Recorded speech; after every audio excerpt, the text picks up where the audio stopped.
Fala galera, eu sou Yuri Costa e hoje a gente começa a quarta crônica de Nárnia, O Príncipe Caspian. Se você já assistiu esse filme, você vai se surpreender porque existem várias mudanças entre a crônica no livro e o filme. Pedro e o Caspian não se desentendem, não há um assalto ao castelo do Miraz e nem um romance entre o Caspian e a Susana. E a ordem dos acontecimentos também acontece de uma forma bem diferente do filme. Isso falando apenas das mudanças principais. Então não perca nenhum vídeo para saber o que realmente acontece em O Príncipe Caspian. Pois bem, tudo começa com 4 crianças. Pedro, Susana, Edmundo e Lúcia, que um ano depois de terem voltado de Nárnia através do guarda-roupa, esperavam um trem numa estação que os levaria a um internato e o fim das suas férias de verão. Eles estavam sozinhos nessa estação, sentados em um banco, e de repente eles começaram a sentir algo estranho, como se alguma coisa os puxasse. Todos deram as mãos e de repente eles estavam em um lugar completamente diferente. Eles estavam em uma praia.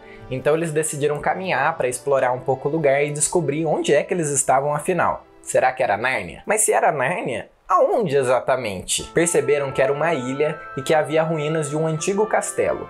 E depois de algum tempo, descobriram que aquele antigo castelo era o seu antigo castelo, Cair Paravel. Concluíram, portanto, que havia passado séculos em Nárnia, enquanto no nosso mundo apenas um ano. A península onde ficava Cair Paravel havia se transformado em uma ilha e o castelo já havia sido destruído há muitos anos atrás. Procuraram pela Sala dos Tesouros e encontraram seus velhos presentes: escudos, espadas, armaduras, o frasco de Lúcia que continha uma poção capaz de curar qualquer doença ou ferimento, mas nada da trompa da Susana, que havia se perdido da última vez que eles estiveram em Nárnia. Beberam da água do poço, comeram algumas maçãs e foram dormir naquela noite. Na manhã seguinte, acordaram com gritos. Seguiram para a costa e perceberam que havia um barco com 2 soldados carregando um anão amarrado que pretendiam jogar ao mar, ou talvez até, quem sabe, jogar na ilha onde eles estavam. Susana os alertou com uma flecha bem no elmo de um dos soldados. Ficaram tão assustados, gritando "fantasmas!",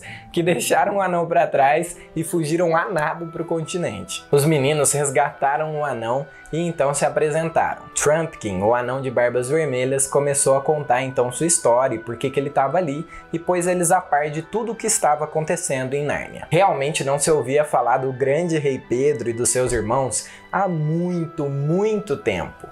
Tanto tempo que muitos os consideravam apenas lendas, incluindo o próprio Trumpkin. Nárnia era atualmente governada e habitada por Telmarinos, homens que sabe-se lá como haviam chegado em Nárnia há muitos anos também. Eles dominaram a terra, devastaram árvores, construíram casas e castelos, e afugentaram os animais falantes e os seres mágicos, que hoje viviam escondidos em tocas pelos bosques. Caspian era o herdeiro do trono, mas como seus pais morreram quando ele ainda era muito novo, quem assumiu o poder foi Miraz, seu tio, como interino. Caspian crescia e ouvia falar das antigas lendas, como os animais falantes e faunos, e a guerra com a feiticeira branca e Aslan, mas Miraz odiava essas histórias e chegou a demitir a ama do garoto, que alimentava sua mente com essas fantasias. A ama foi substituída por um professor chamado Cornélius, que na verdade não era um telmarino,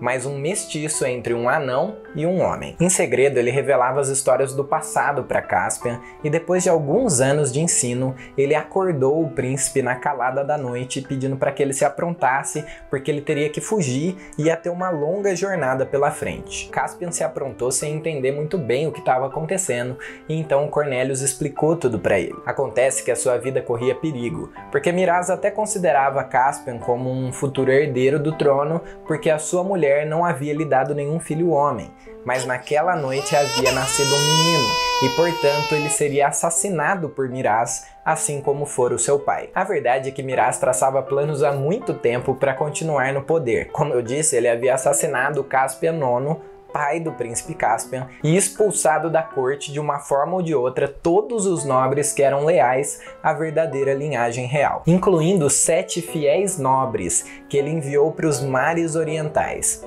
mas essa é uma outra história. Enfim, o Caspian fugiu a cavalo naquela noite e entrou na floresta, onde ele sabia que os telmarinos não ousariam o seguir. Mas distraído e também com medo, acabou batendo a cabeça em uma árvore na escuridão da noite e desmaiou. Os telmarinos tinham medo dos bosques e do mar, porque nas lendas antigas contava-se sobre um grande leão, senhor dos bosques, filho do imperador de Alenmar, que vinha do oceano para socorrer Nárnia dos invasores. E imaginavam se ainda haviam tais criaturas vivendo por ali.